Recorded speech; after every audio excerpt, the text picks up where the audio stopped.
हे दोस्तों, this is Mukesh. कभी कभी हम लोग अपने डे टू डे लाइफ में ऐसे सेंटेंसेस को बोलते हैं जहाँ पर हम लोग कहते हैं मैं तुम्हें सब कुछ मानता था, मैं तुम्हें अपने भाई से बढ़कर मानता था, वह तुम्हें अपने बेटे से बढ़कर मानता था। तो ऐसे सेंटेंसेस को हम लोग इंग्लिश में बोलने के लिए किस स्ट्रक्चर का यूज करते हैं जहाँ पर हम लोग कहते हैं किसी चीज़ को बढ़कर समझना, मतलब से बढ़कर मानना या से बढ़कर समझना। इसको इंग्लिश में बोलते हैं consider more than. Consider more than. अब इसके स्ट्रक्चर को देख लेते हैं। यदि आप सेंटेंस पास्ट में बोलना चाहते हैं तो आपको सबसे पहले सब्जेक्ट लगाना पड़ेगा, उसके बाद कंसीडर्ड, कंसीडर्ड का सेकंड फॉर्म कंसीडर्ड ईडी लगा देना है। उसके बाद आप जिसको भी मानते थे या समझते थे उसको राइट कीजिए। एक्चुअली यहाँ पर ऑब्जेक्टिव केस आएगा, नाउन भी आ सकता है किसी का नाम। उसके बाद आपको लगा देना पड़ेगा मोर देन, और मोर देन को लगाने के बाद जैसे कि अपने दोस्त से भी बढ़कर तो मोर देन माई फ्रेंड, तो अपने भाई से भी बढ़कर मोर देन माई ब्रदर, तो ऐसे अदर वर्ड्स को राइट कर देना। जो भी आएगा ना लास्ट में उसको आपको राइट कर देना है। आई थिंक आपने स्ट्रक्चर को समझा। यदि आप सेंटेंस पॉजिटिव में बोलना चाहते हैं तो कंसीडर्ड वर्ड हटा के वहाँ पर V1 या V5 लगेगा, मीन्स कंसीडर्ड या कंसीडर्स। आपको पता होगा V5 किसके साथ लगाते हैं, पॉजिटिव इंडेफिनिट टेंस का सेंटेंस। इस स्ट्रक्चर को बेटर तरीके से समझने के लिए कुछ एग्जांपल्स लेते हैं। तो आज का पहला सेंटेंस है, मैं तुम्हें अपने भाई से बढ़कर मानता था लेकिन तुमने मुझे चीट किया है। इस सेंटेंस के लिए बोलेंगे I considered you more than my brother but you have cheated me. I considered you, मैं तुम्हें मानता था, क्या, मोर देन माई ब्रदर, अपने भाई से बढ़कर, बट लेकिन यू हैव चीटेड मी, तुमने मुझे चीट किया या धोखा दिया है। नेक्स्ट सेंटेंस, वह तुम्हें अपने बेटे से बढ़कर मानते थे फिर भी तुमने उसे इसके बारे में नहीं बताया। तो इस सेंटेंस के लिए बोलेंगे he considered you more then his son. He considered you मतलब वह तुम्हें मानते थे या समझते थे, क्या, मोर देन हिज सन, मतलब अपने बेटे से बढ़कर, फिर भी तुमने उसे बताया नहीं। However, you did not tell him about it, मतलब इसके बारे में। नेक्स्ट सेंटेंस, मैं उसे सब कुछ मानता था। इस सेंटेंस के लिए बोलेंगे I considered her everything. I considered her everything. Next sentence, मैं तुम्हें अपने दोस्त से बढ़कर मानता हूँ। ये पर्सन की बात बता रहे हैं तो इसके लिए बोलेंगे I consider you more than my friend. I consider you more than my friend.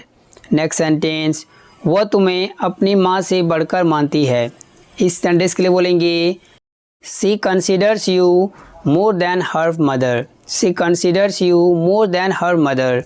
Hey guys, इस जोड़े मैं आपको एक सेंटेंस देता हूँ, उसको ट्रांसलेट कीजिए, राइट कीजिए कमेंट बॉक्स में। If you make any mistake then I will correct it. Thanks for watching dear friends. Hello everyone, welcome back to my channel. Well, today in this video I'm gonna teach you how can you use these sentences in English. So without wasting any time, let's get started today's lesson. No worry, no fear when दोस्त is here. सबसे पहले हम लोग बात करते हैं जी भर कर। जी भर कर, इस फ्रेज को इंग्लिश में क्या बोलते हैं? Let me tell you. To someone heart's content. To someone heart's content. अब इसके स्ट्रक्चर को देख लेते हैं। स्ट्रक्चर में सबसे पहले राइट करेंगे कंप्लीट सेंटेंस। जो भी आप सेंटेंस बोलना चाहते हैं उसको पहले बोलिए और उसके बाद आपको लगा देना है to someone heart's content. To someone heart's content. अब यहाँ पर जो समवन आया है, समवन के जगह आपको कोई ऑब्जेक्टिव केस लगाना है, जैसे कि माय, योर, हिज, हर, दियर, तो इस तरीके के वर्ड आएंगे। Got it? इसको बेटर तरीके से समझने के लिए कुछ एग्जांपल्स देखिए।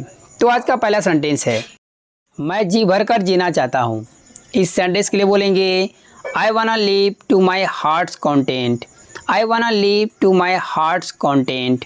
नेक्स्ट सेंटेंस, मैं जी भर कर उसे देखना चाहता था। सेंटेंस पास्ट में बोल रहे हैं तो इसके लिए बोलेंगे I wanted to see him to my heart's content. I wanted to see him to my heart's content. Next sentence, जी भर कर खाना खाओ, तुम्हें कोई नहीं रोकेगा। तो इस सेंटेंस के लिए बोलेंगे eat food to your heart's content. No one will stop you. Eat food to your heart's content. No one will stop you. Next sentence, जी भरकर मुझे चलाने दो, फिर मैं दे दूँगा। तो इस सेंटेंस के लिए बोलेंगे, यहाँ पर देखिए अलग अलग चीज़ हो सकता है चलाने के लिए। अगर गाड़ी की बात करेंगे या मोबाइल की बात करेंगे तो दोनों का मैं इंग्लिश आपको बताता हूँ। पहले कार की बात करते हैं। तो इस सेंटेंस के लिए बोलेंगे, let me drive the car to my heart's content then I will give you. Let me drive the car to my heart's content then I will give you. अगर मोबाइल की बात करेंगे तो let me operate the mobile to my heart's content then I will give you, या after that I will give you कर सकते हैं। अगर आपको कोई बाइक के बारे में बोलना हो तो आपको बोलना पड़ेगा, let me ride the bike to my heart's content then I will give you. Hey guys, related this structure, I'm giving you a sentence, so please translate it and write it in the comment box. If you make any mistake, then I'll correct it. Guys, how did you find my video? If you really like the video, please like, comment and subscribe, and do not forget to share this video. Thanks for watching, dear friends. Bye bye.